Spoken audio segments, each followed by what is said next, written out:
Hello everyone, so I'm doing my case presentation on the Matador Achievement Center, which is located at Cal State Northridge.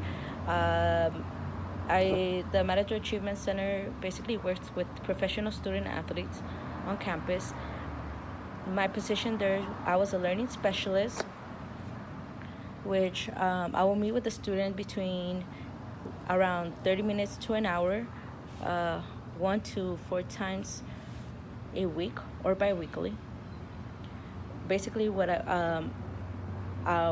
will focus on is study skills, test prep techniques, alternative learning methods, structure study time, and campus resource referrals. Then, as a learning specialist, I will report weekly on student athletes' academics and academics performance, such as grades that are self-reported, faculty verified, or that are pulled from Moodle by the student.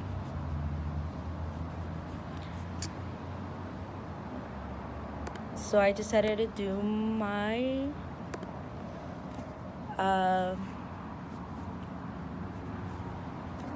presentation on the student named Carlos. His background is he's a first generation college student. He's a student athlete. He's 22 years old. His first language is Spanish. He was born and raised in Puerto Rico and only has his aunt in the United States. He's a CPA major in the emphasis of film production. He's an only child, and he came to pursue the American dream. The theory that I'm focus on is critical race theory. Critical race theory is a framework that can be used to theorize and examine and challenge the ways race and racism implicitly and explicitly impact on social structures, practice, and discourse. Then I'm focus on a strength-based approach. A strength-based approach is a specific method of working with and resolving problems experienced by the presenting person. It does not attempt to ignore the problem and the difficulties. It attempts to identify the positive basis of the person's resources and strengths that will lay the basis to address the challenges resulting from the problems. When I'm working with Carlos, if I have to do a DSM diagnose, I will diagnose Carlos with major depression. So here are like the definition that I got from the DSM. It says either is 5 or more of the following symptoms have been presented during the same two-week period and presented a change from previous functions. At least one of the symptoms, either 1 is depressed mood, or 2, loss of interest or pleasure. Note, do not include the symptoms that are clearly attributed to another medical condition. For most of the times when I will meet up with Carlos, he did mention that he did feel depressed nearly every day. He reported feeling like empty, sad, hopeless, which kind of got in the way of him finishing his assignments. Also, he also expressed to me that at some point he was feeling worthless or excessive inappropriate guilt, and he was not able to concentrate. He just didn't have the energy to do a lot of things.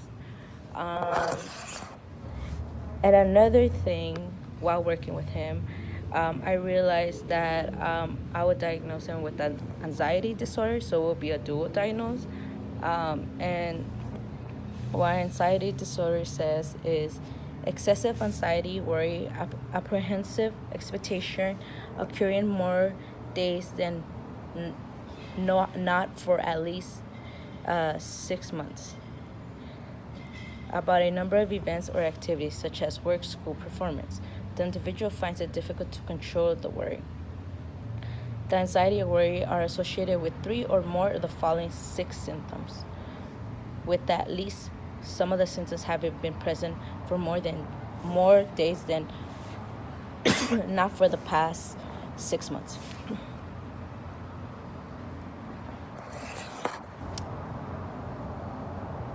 So he'd always mentioned to me he was always restless. Um, he had a difficult time concentrating or finishing his assignments. He hardly got any sleep. He had a lot of time. He had a lot of difficult time falling asleep. So that will be the diagnosis that I would do for Carlos. When we're talking about critical race theory assessment / intervention, the assessment from critical race theory, which I use Professor Pai's PowerPoint. It mentions that it looks at how racism shapes the education of people of color compared to the education of the dominant group. When I say dominant group, I mean white. Another aspect of the theory is to see how education institutions function to maintain racism, sexism, and classism. And there will be how resilient students of color are when it comes to facing racism and other forms of oppression. When it comes to interventions, either we analyze or give examples of a marginalized identities and stereotypes, and being mindful of the individual's identity and intersections as well. When using critical race theory assessment / intervention, when working with Carlos, I kind of did realize that he came from he had his own unique background, and he had a lot of identities that intersect with one another. But also, I realized that he had a hard time adapting with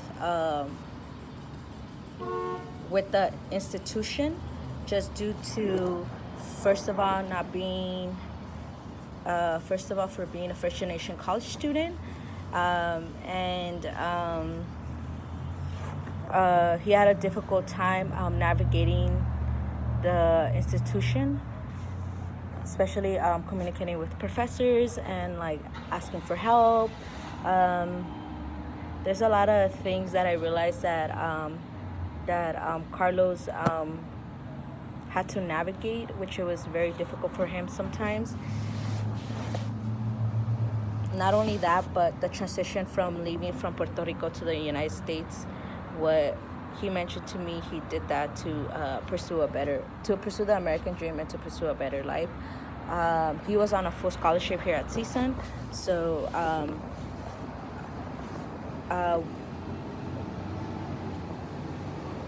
when working with him in our sessions, we kind of like worked on like how is he able to navigate the institution to better have better grades and like have to be successful, since he is on a full scholarship. In the lens of when I look in a critical lens theory, is more like looking of all the systems can have an effect on Carlos, and how can I better assist him navigating those systems, but also letting him know he's very resilient when navigating the systems. And when working with Carlos, I realized that I did a lot of strength-based approach by being a good listener, focusing on the unique strengths and capabilities of the person, the capacity in building the goal and the process. Interventions that I used with Carlos when using a strength-based approach was creating productive skills, strategies to continue growth rather than focusing on self-defeating, setting realistic goals and expectations for himself. Also, the interventions are client-driven and relationship focused. So with Carlos, he had a difficult time keeping, as I mentioned, keeping up with his schoolwork. One thing that we use as a strength-based approach, uh, I use as a strength-based approach with him.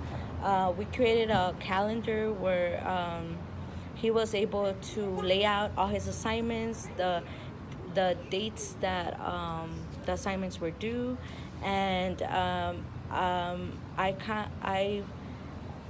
I provided him with the resources like laying that out and stuff for himself, and kind of for him to like be realistic. How many hours was the assignments gonna take place? How many hours the assignment was gonna how many hours was the assignment gonna take to finish. I was able to like always like ask him how he was doing, always making sure that his well-being was he was doing well. We always had like this like trust and one another, and like he was very open to like finding other techniques that could work for him in accomplishing his assignments. He started having open communication with the professors. He also started asking for help, using the resources that were provided for him. Everything was mainly on his time, and I always try to work with his strengths and like always use words of affirmation with him. But he is one of the best students. I would say, one of the most difficult students to work with. But at the end, it was very rewarding to see that he was applying all these techniques, and he was navigating these institutions, and he actually got his grades up, which I was really happy at the end of the day to work with him. Um, and that's about it for my presentation.